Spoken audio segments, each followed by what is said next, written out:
Party party లెటర్‌లో ఉంది గదా! వీళ్ళని ప్రజాక్షేత్రంలో శిక్షించాలి అనే ఒక లైన్ బెట్టారు. అది విన్నప్పుడు మీకేమనిపిచ్చింది? అంటే ఆచరణ గీటురాయి కదా.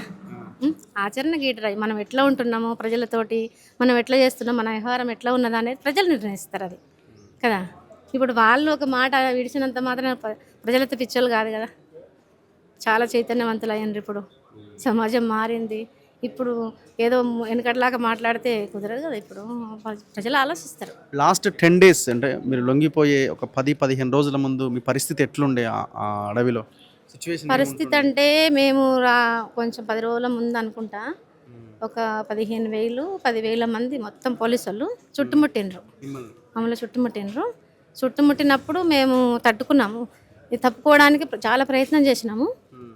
లాస్ట్ ఫైరింగ్ కూడా జరిగింది. హ్మ్. జరిగినా కూడా మేము విడిపోకుండా మేము చనిపోతే అందరం కలిసి చనిపోదాం. హ్మ్. విడిపోవద్దు. విడిపోతే చాలా సమస్య ఉంటుందని చెప్పేసి మేము అందరం విడిపోకుండా ఒక 20 మంది 25 మంది మేము హ్మ్. అందరం ఒక్క దగ్గరనే ఉన్నాం. విడిపోలేదు. 25 మెంబర్స్. ఉమ్, హ్మ్. విడిపోలేదు. హ్మ్. అందరం కలిసినాం, వచ్చినాము, మేము బయటపడ్డాం. హ్మ్.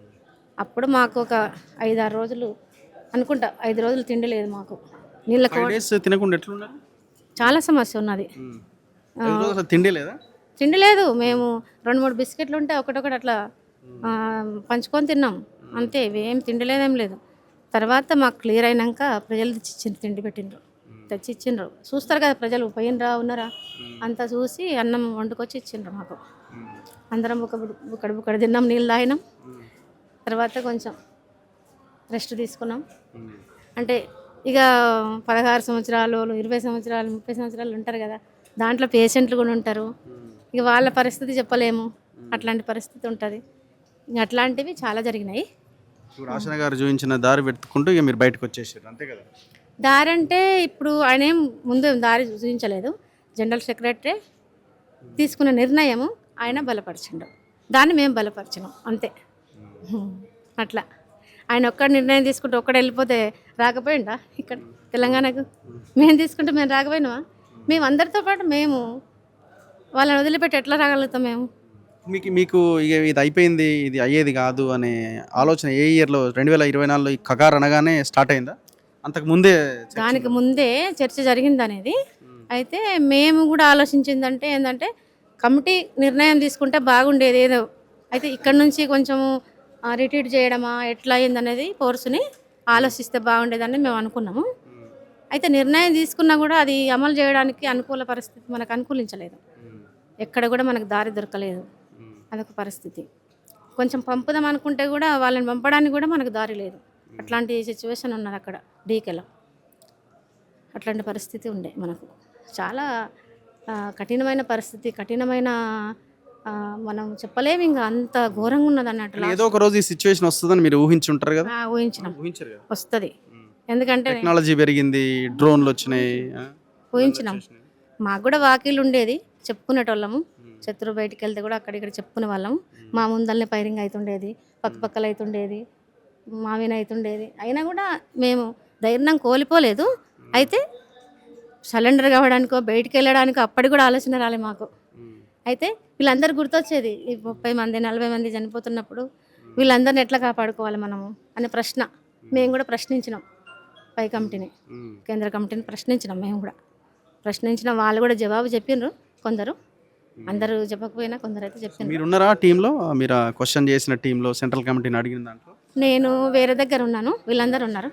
ఇప్పుడు భాస్కర్ అంటున్నా కదా, రాజ్మాను తర్వాత ఈ ఆసన్న, వీళ్ళు, మేము సతీష్ అంటాం ఆయనని, వాళ్ళందరూ ఉన్నారు. నేను వేరే దగ్గర ఉన్నా. అయితే మాకు ఎప్పటికప్పుడు ఇన్ఫర్మేషన్ ఇస్తూ ఉంటారు. అట్లా సో మీరు అడిగిన వాటిని వాళ్ళు చెప్తారు అక్కడ? చెప్తారు. ఇప్పుడు వీళ్ళొక్కరని కాకుంటే ఇప్పుడు ఉన్నారు కదా, ఈయన మల్లోజన గోపాల్ ఉన్నాడు కదా, వేణుగోపాల్ ఆయన ఉన్నాడు. వీళ్ళందరూ మేమందరం కలుసుకున్నప్పుడు మాట్లాడిండ్రు, లెటర్లు రాసిండ్రు, ఇవన్నీ చేసిండ్రు. ఉట్టిగా ఏమి ఆసిమాసిగా రాలేదు మేము. ఇప్పుడు చాలా మంది ఏమంటారంటే ఆ అడవిలో చేసిన పోరాటము ఇది బదులు ప్రజల్లో ఉండి ఇక్కడే ఒక నిర్మాణం జరిగి ఉంటే చాలా చేంజ్ వచ్చేదేమో.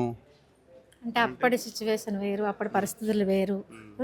ఈ పరిస్థితులు తగ్గట్టు పార్టీ ఆలోచించలేదు. ప్రత్యామ్నాయ రాజకీయము ఇవన్నీ మనం ఆలోచించి ముందుకు తీసుకెళ్లే వాళ్ళం కదా.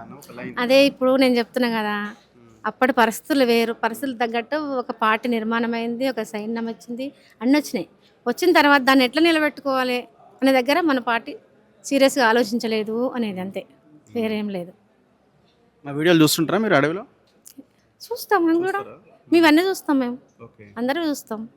దాంట్లో వాస్తవాలు కాబా ఇప్పుడు చూడు కొన్ని మీడియా కొన్ని రకరకాల, ఇప్పుడు ఒకరిని తీసుకుపోయి ఒక దగ్గర కూర్చోబెడతారు, ఒకరిని తీసుకుపోయి ఒక దగ్గర కూర్చోబెడతారు. ఇవన్నీ చూస్తామంటే మాకు ఆశ్చర్యంగా ఉంటుంది. వీళ్ళకి ఏం పని లేదు అనిపిస్తుంది ఒకసారి. మీకు అక్కడ ఎంత ఇంటర్నెట్ వస్తుందా? ఇంటర్నెట్ కానీ మీరు నెట్ ఆన్ చేసి మీరు దొరికిపోతారు కదా మరి. ఎక్కడ అక్కడ అట్లా ఉండదు, అట్లా ఉండదు. మేము డౌన్లోడ్ చేయించుకుంటాం కదా మీరు ఎట్లా ఎక్కడ డౌన్లోడ్ వీడియోలు, ఎవరో వస్తాయి దూరంలో డౌన్లోడ్ చేసుకుని మీకు పంపిస్తారు. ఇప్పుడు మాకు మద్దతు ఇచ్చే వాళ్ళు, మాకు సహకరించే వాళ్ళు కూడా ఉంటారు కదా, వాళ్ళ ద్వారా వస్తాయి, చూస్తాము, పేపర్ చూస్తాము. దూరంలో డౌన్లోడ్ చేసి మీకు మీ దగ్గర మీకు ఇంకా అట్లా ఇప్పుడు నేనేందంటే ఆ డౌన్లోడ్ దూరం, నేను అసలు అట్లాంటివి నాకు తెలియదు, మేము వాడము, అవి సిమ్ములు లేవు మా దగ్గర, అట్లాంటివి ఏమీ లేవు మా దగ్గర. ఇప్పుడు వచ్చిన తర్వాత మొబైల్లో మాట్లాడుతున్నాం.